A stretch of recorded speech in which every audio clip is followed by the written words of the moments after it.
This is the Chamber Chat Podcast, the show dedicated to chamber professionals to spark ideas and to get actionable tips and strategies to better serve your members and community.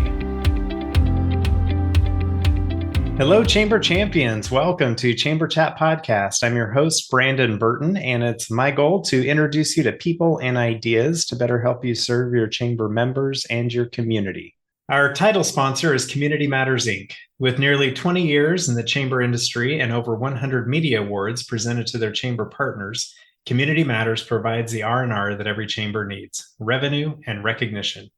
When it comes to publishing a chamber map, directory, or community guide, Community Matters has a trusted experience to help your chamber accomplish your goals. With different advertising sales models and publication styles, Community Matters will help you create a non-dues revenue machine. Let's hear from Becky Womble, President and CEO of the Bastrop Chamber, to hear about her experience using Community Matters. I've been using Community Matters for probably 6 or 7 years now. And in a previous life, I sold commercial printing. So I can highly recommend Community Matters because it's a complete turnkey job for any busy chamber exec. Basically, you give them a membership list, and from there, they contact your members, and it's no high pressure sales or anything. And it really is a complete turnkey job from start to finish. And it's a wonderful, beautiful printed product whenever you're finished. And I'm very sold on Community Matters. And with a printing background, big endorsement for me.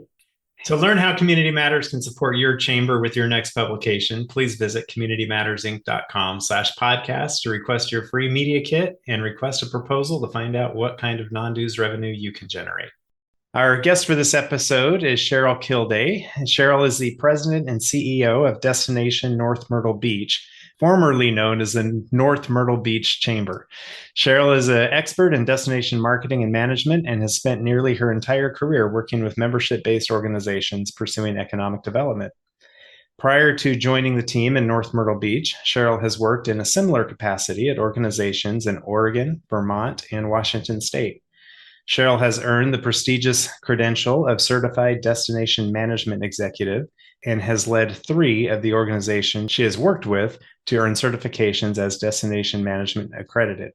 In North Myrtle Beach, they earned the accreditation with distinction.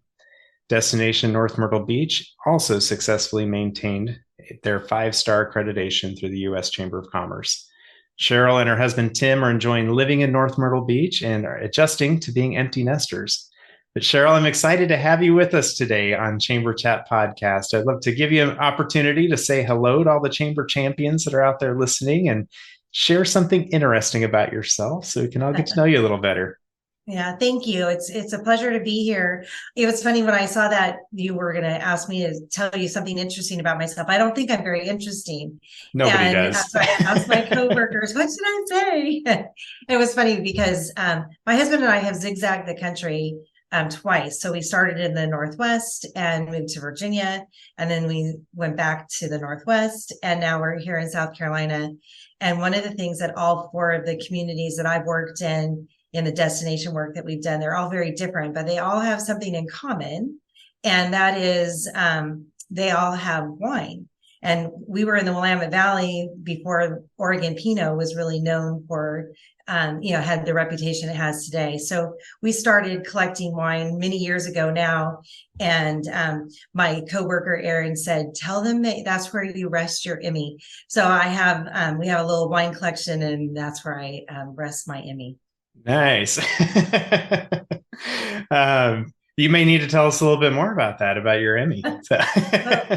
Well, I guess it's been a while, but we worked in Northern Virginia in Loudoun County, and we put together a series of heritage videos, and they aired on television. It was the first year that tourism-related videos was something that the Emmys included in a category, but we were up against PBS stations and all sorts of other, really great opportunities. And we actually won an Emmy for our series of heritage videos that we did. That is awesome. See, that is something interesting. So It was so long ago though, like, right? Is it still relevant? But right, right. yeah.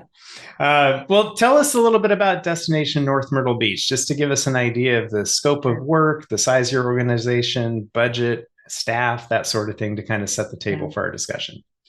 So it really starts with our community. You know, we have 22,000 households in North Myrtle Beach, and less than 10,000 of those are permanent residents. So we are absolutely a tourism destination on any given day. Visitors outnumber our residents, probably 2 to 1 on the slow times of the year, and really significantly over the peak season, Memorial Day to Labor Day. So we are both the tourism organization as well as the Chamber of Commerce. And in South Carolina, that's a pretty common model. We have 7 full-time employees and 1 part-time. And we have a contract with our city for the majority of our funding, which is tourism promotion. And then we have about 650 members that are dues paying. And we have a budget overall of about 3.2 to 3.5 million. All right. We describe ourselves as small and mighty. Yeah. Because you guys, you see a lot of traffic there through North Myrtle Beach, and with the team this size, and you guys are doing a lot of work, carrying a big load. So, well, for our topic for today, we've settled around the idea of talking about destination master plans. So we'll get into that conversation, what that means, how you guys are approaching that work, and everything as soon as we get back from this quick break. Are you looking for a year-round, affordable, and timely shop local campaign for your chamber or CVB? Look no further. Build a custom Eat, Shop, Play mobile app with App My Community by visiting appmycommunity.com/chamberchat. App My Community mobile apps are not just simple membership directory listings. They provide many more capabilities to engage with your community. Provide your residents with a robust events calendar. Partner with a local fair, festival, or farmers market to provide a schedule, map, and other resources to promote the event. Run a small business Saturday campaign any time of the year using built-in scavenger hunts. Allow your membership to communicate directly to their customers via push notifications. Your App My Community mobile app will be a unique member benefit, allow you to generate non-dues revenue with sponsorship opportunities, and best of all, provide a valuable resource to your community. Please visit appmycommunity.com/chamberchat now to receive 10% off your first year of an App My Community mobile app. Attention, all Chamber of Commerce leaders. Are you looking for a powerful tool to help you manage your chamber? Look no further than Chamber Nation. Their comprehensive platform provides all the features you need to streamline membership management, host events, communicate with your members, and provide amazing services to your members. Plus, their expert team is always available to provide personalized support. Don't miss out on this opportunity to take your chamber to the next level at a price you will truly appreciate. Visit richardscalendar.com to learn more about Chamber Nation today. Howdy, it's me, Donna from Yiftee again. Today we get to hear from Christine in upstate New York about her Shop 716 community card program. She was able to use sponsorship funds for a generous buy one, get one program that benefits her whole county. Hi, this is Christine Langenfeld with the Amherst Chamber of Commerce located in Buffalo, New York. We have partnered with Yiftee on our Shop 716 e-gift card program that has been incredibly impactful for our small businesses. So happy to have incorporated this program in our Shop Local initiative here in Western New York. I highly recommend them and give them a chance to show what they can do. Thanks, Christine. So, folks, check us out at yiftee.com and sign up for a demo or shoot us an email at sales@yiftee.com. All right, Cheryl, we're back. So as I mentioned before the break, we're talking today about destination master plans. So talk to us about what do you see as a destination master plan, and kind of the melding between a destination organization and chamber organization, how all that fits together. You know, destination master plans are becoming more common. And it really is the culmination of looking at how all the different organizations in a community can intersect and share a purpose and vision for a long-term plan for the community. So, it's different from a marketing plan or a strategic plan. It's different from a comprehensive plan that a community, municipality may be required to have, but they do leverage off of each other. And so what we've been working to do is really concentrate with 4 guiding principles to look at what we wanted to do as a community. And we've used a quote from Warren Buffett quite a bit, where he talks about how somebody is sitting in the shade today because somebody a long time ago planted the tree. And so we use that as part of the starting point, because we worked really focused on aligning what the residents care about and what they see for long term. We've been a rapidly growing community over the last few years, and there's some pushback on that. What does the business community need? How do we make sure that we've got a thriving and sustainable economy? What are we doing to help the environment and the place that we live as things are changing? And then looking at the visitor experience, because we are built on a tourism economy. So we have to also look at that part of our community. So using those guiding principles, we've come up with some areas where we really feel like we can connect and align all of those interested organizations and individuals to share in how to make a destination master plan come to fruition. Right. So you'd mentioned how it's different than a strategic plan or a community vision. And I see a destination master plan can be a component of those things as you have a greater community vision, or as a chamber, if you've got tourism responsibilities, having that be part of that strategic plan. But Yes. having that specific focus on the destination and being able to align some of those resources and see where that crossover is to really, make it a win-win all across the community. And part of that is defining roles, right? Because you've got a chambers in many communities. There might be a sports commission and a tourism entity that's separate. You've got regional governments, you've got local governments, you've got so many different places to intersect. And I think it really helps when you have a destination master plan, because it defines who leads and what the role of our organization is. Because sometimes we're an advocate, sometimes we're a partner, sometimes we're support, and sometimes we're the leader.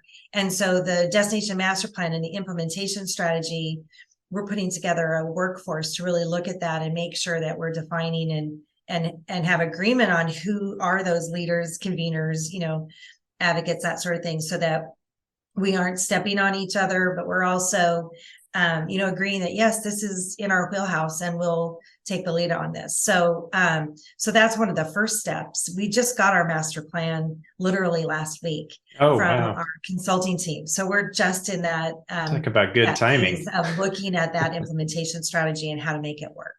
All right. So I think that's an important aspect to consider, is the defining of roles. And as you mentioned, sometimes there's, individuals at the city level or within a chamber, or maybe the tourism is different than the chamber. Whose role is it to define the roles? And how do you say, this is what we'll do, this is what you do? I'm sure it's a convening of minds and being able to hash through some of that, but how did it work for you guys? Right. We had a very inclusive process in developing our master plan. We did 12 subject matter expert groups. They're like focus groups where they met with the consulting team. We had 25 community leaders, both elected officials, public officials, and business leaders. We had some resident HOA type leaders as well. So we had 25 interviews. We had community town halls twice. We had a resident survey, and we ran that twice. And for a community with, less than 20,000 permanent residents, we had about 4,000 people respond to our resident survey. And our consulting team gave us a comparison that when LA did a similar study, they had 1,000 and thought it was a great response. So, I mean, we really had overwhelming participation throughout our development. And because it was so inclusive, we really feel like we've got a good sense of the pulse of where the enthusiasm, the concerns, the shared opportunities are. Right. So I'm always curious when I hear a chamber organization talk about reaching out to residents and citizens. First of all, a lot of the common people in a community have no idea what a chamber of commerce does. So how do you go about soliciting those surveys and responses in a way that warranted such a great outcome, such a great return? Well, we literally talked about that we were going to do this destination master plan every chance we got, and we have reached out to the HOAs to try to get them involved. And we actually had a steering committee that still exists, and one of the bigger HOAs is involved in it, which then also gives her access to work the network of HOA leaders. So I think that was really valuable. We use social media, and there are a lot of Facebook groups that, I love Cherry Grove, I love Ocean Drive. We've got 4 different, very distinct beaches here. And so those, each one has a group, and there's a lot of different Facebook opportunities. And so we use boosted posts to really advertise the idea of this. We actually did some billboards, and we did radio and TV, and just really tried to let people know that we were doing it and that we cared about their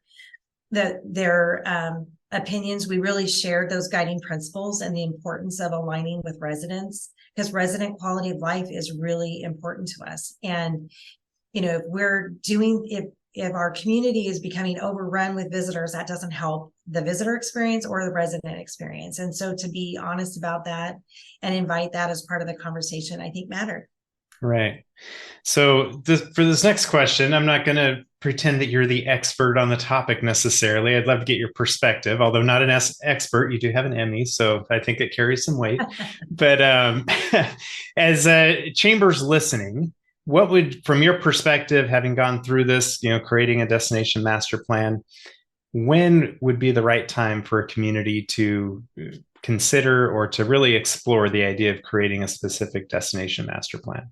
Yeah. For us, we actually started exploring the idea of doing it in our last strategic plan. It emerged, and we're about a year behind on working on it because of COVID. So I know a lot of communities use COVID to sort of regroup and think about what they wanted to do. And so for some of them, as they're emerging from COVID, that might be a really good time. For us, we were crazy busy during COVID and really didn't have the same experience as all other communities, because people wanted to go to the beach, and we have so many second homeowners. If you're going to be shut down, would you rather be shut down in a condo in an urban setting or at the beach? So we actually saw a really busy COVID period, which had a whole different set of issues. But I think every community has to kind of think about, when is this opportunity right for us? How do we gain that trust and access to the residents to be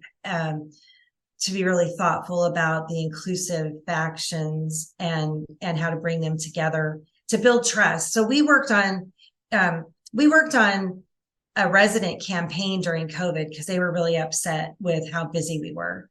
And so we really worked on saying, we understand, we hear you, we are being accountable to you, and this is what we are doing. Because we were not advertising for people to come during COVID. We were actually advertising on how to travel safely, because we wanted them to know we cared about people bringing things here and creating other issues. So we actually worked really closely with our residents and used that time frame to help build trust, and that they knew that we heard them and felt the same way, that we were not just about a bottom line, we were about people.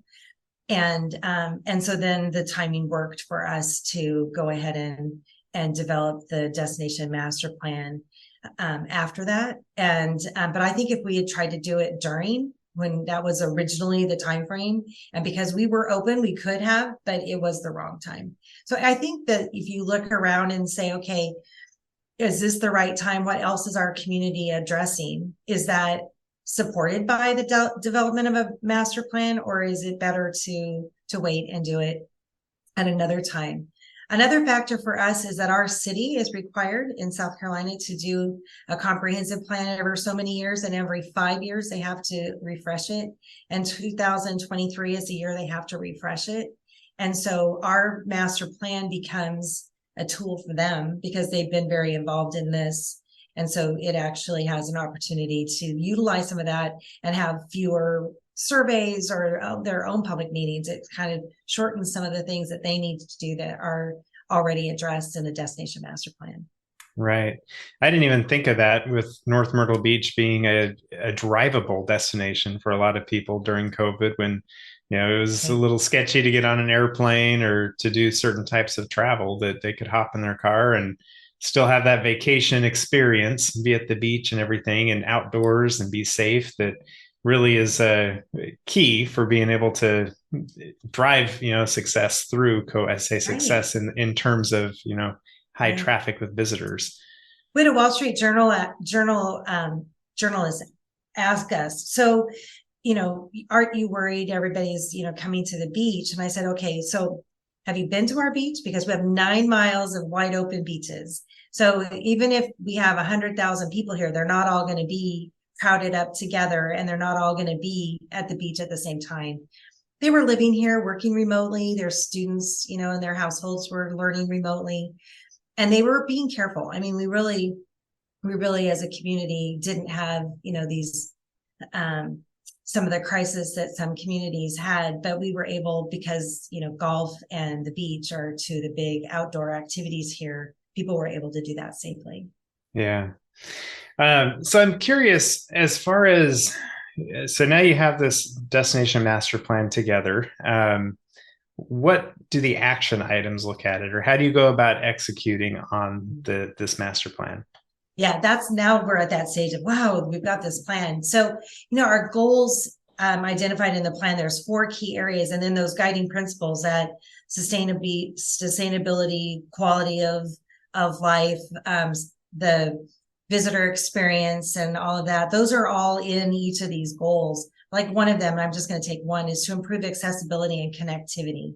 So that's trails, that's, becoming an autism friendly community and making sure that our hospitality and public amenities have been trained on what that means and are ready for that we're accessible to all types of travelers. We've got some great adaptive surfing here that does that. But what else, what's consumer facing, and how can we make sure that not just for visitors, but for residents is connected and accessible, and all the things that looks like. So now we're looking at that implementation plan and looking at what are those specific projects and what's short-term, mid-term, and long-term, because this is a 10-year plan. It's not something we have to knock off in 3 years. Otherwise it would be very overwhelming. But we're really just putting that workforce, that cross-functional work group together to address the timing of those. Is this realistic? How are we going to fund it? How does the queue work? What's ready? What's the most ready? I think it's great when you receive a plan from a consulting team. They don't live here, and they can go home. But now we live here, and we're like, okay, what do we do? And I think there's a certain value of adding in sort of a readiness model. Is what are these that are the most ready? And are they the right ones at the right time? And if we queue things up so we're not competing against ourselves to try to get things done, how does that work? So at our executive committee meeting yesterday, we agreed that we're going to reorganize that implementation plan that they gave us and give it some different colors and add in a couple of columns about some of those kinds of likelihood types of things. Is funding available? I mean, that's really important, because it may be aspirational to have some of those things shorter term, but they might be more appropriate midterm if there's some funding mechanisms that need to be secured first. Right. So I think it's important to mention that, or to reiterate maybe, that you had said this is a 10-year plan. So it's not like things are happening overnight. Like, it gives you time, a runway to get some of these things done. But along that 10-year timeline, how often do you guys reconvene and kind of, check the pulse on the progress and maybe correct course where needed, and to be able to keep you on that target? Well, I think that we're planning to keep it top of mind in our organization with a separate budget item, as well as a reporting mechanism. So we've got a communications plan that we're putting together to be accountable for being the shepherds of this plan, so to speak. And And we'll actually include some community campaigning going along as we go to make sure that they stay engaged with this. And so having said that, we are just, like I said, we just got this plan last week, an implementation strategy. We're going to start meeting, I believe, shortly with the city and our cross-functional group. And then I anticipate that at the beginning, they'll meet monthly and then probably get to a quarterly. And then we'll probably have a separate reporting out every year so that there's a shared annual report on what we, the collective of who's got specific roles in the plan, have some sort of shared output that would be on our website. And ideally the city would find a place to put it on their website and some of the other partners as well. Right. Well, that's good. So before we start wrapping up here, I wanted to see, is there anything that we're missing as far as going through the process of creating a destination marketing plan that should be considered that maybe we haven't touched on yet in our conversation? Yeah. I mean, one of the things that I know that we're dealing with since we've seen this implementation strategy is really making sure that we're all positioned for success, right? Because there are some things that we're going to be able to knock off pretty easily, and making sure that those are the things that are in the short-term part of your plan. But you have to make sure that you have a dose of realism. And so funding is one of the first things that we're going to be talking about, is making sure that we've got the right kind of funding mechanism. Our dollars are very restricted for the tourism use, and there's things that we need to do that we can't do with the existing funding mechanism. And so how do we tackle that? And so, and I would say that for all of us, it's not about money, it's about programming and results that we want. And when you define what that is, then you figure out how the funding supports it. But if you start by saying, I need X number of dollars, then people are like, well, what are you going to do with those dollars? Mm-hmm. So if you start by answering that question first, we think that will help the funding conversation not be about, oh, we need money. It's like, we need to figure out how to make these things possible. Right. I think that's a really good point. So as we do start wrapping up here, I wanted to ask if you would have any tip or action item that you'd like to share for any chamber champions listening who are interested in taking their chamber up to the next level. What would you offer them?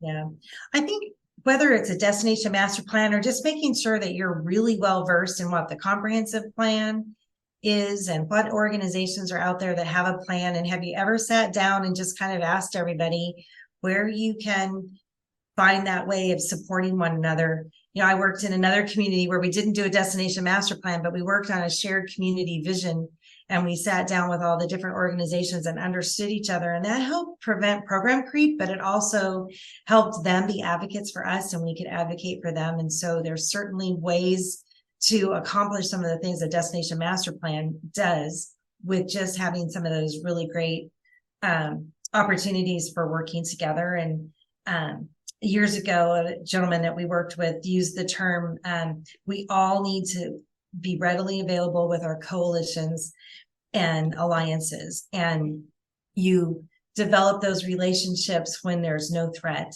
and you build trust and awareness and appreciation so that when you need somebody, you can call on them. You don't wait until you need something to try to develop the relationship. I'd heard a quote before, and I can't remember who said it, but I'm going to claim it as mine now. But it's you dig your well before you're thirsty, right? So you got to put in the hard work ahead of time before you actually need something. So building those relationships, understanding what people, other organizations do, and then as you need something from each other, you know where to go, and you have that trusted relationship that's been built over time, and it's not just coming with the need in the moment, saying, I'm thirsty, help me. They're like, I don't know you. So that's a great tip. So I like asking everyone I have on the show, as we look to the future of chambers of commerce, how do you see the future of chambers and their purpose going forward? Yeah. I think that alignment with residents is changing in our country. I think people expect to be heard, and that the balance of business need and resident need. So I know we've worked to personify business instead of making it seem like we just care about bottom lines, that those are people.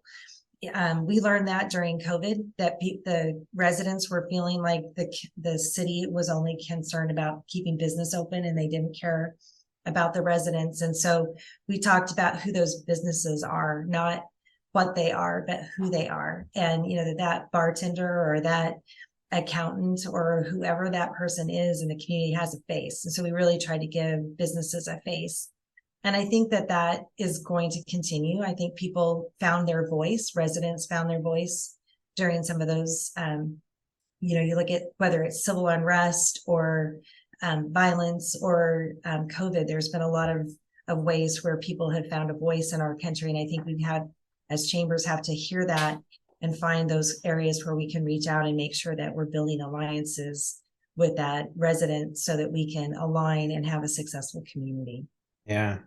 And I think in the world today, with all the social media platforms that are out there, it makes it a lot easier to put a face on these businesses, right? Instead of just looking at a list of business names that are members of your organization, you can, be friends with them on Facebook or Instagram or TikTok or whatever they're on, and really get to know who they are, what's important to them, what's their family life look like, what are they doing when they're not styling hair or serving you dinner or whatever it may be. So I think that's a great way of looking to the future and really making sure that we're listening to the residents and the business owners in the communities. That's right. Well, Cheryl, I wanted to give you an opportunity to share any contact information for listeners who are listening, who want to maybe reach out to you and learn more about creating a destination master plan, or just more how you guys are doing things there in North Myrtle Beach. What would be the best way for someone to reach out and connect with you? The email is always the best way to reach me, and that's C Kilday, so it's KILDAY at destinationnmb.com. All right. And I will get that in our show notes for this episode as well, so people can pull that up and reach out and connect with you. But I really appreciate you coming on the show. And I know this is a new thing for you guys there in North Myrtle Beach, but to be able to be a little bit vulnerable in the process and how you guys set it up and how you're looking forward on executing on this new destination master plan. So thank you for sharing this experience and insights with us today on Chamber Chat Podcast. Thank you very much. If you are a chamber professional, please subscribe to Chamber Chat Podcast in Apple Podcasts, Google Podcasts, or Spotify. When you subscribe to Chamber Chat Podcast, new episodes will show up in your podcast app each week as they are released. If you're finding value in this podcast, please leave us a rating and a review in iTunes. But most importantly, please share Chamber Chat Podcast with your colleagues that are in the industry. Have you ever thought about creating a podcast for your chamber? We always hear about how chambers need to be storytellers. What better way is there to tell the stories of your members and the work of your chamber than through a podcast? Your audience is waiting to hear from you as a convener of leaders and influencers, champion for business, and catalyst for change within your community. I just launched a chamber podcast course with the goal to get your very own podcast started within 30 days. Visit chamberchatpodcast.com/pivot to learn more and to enroll in the Chamber Podcast course today.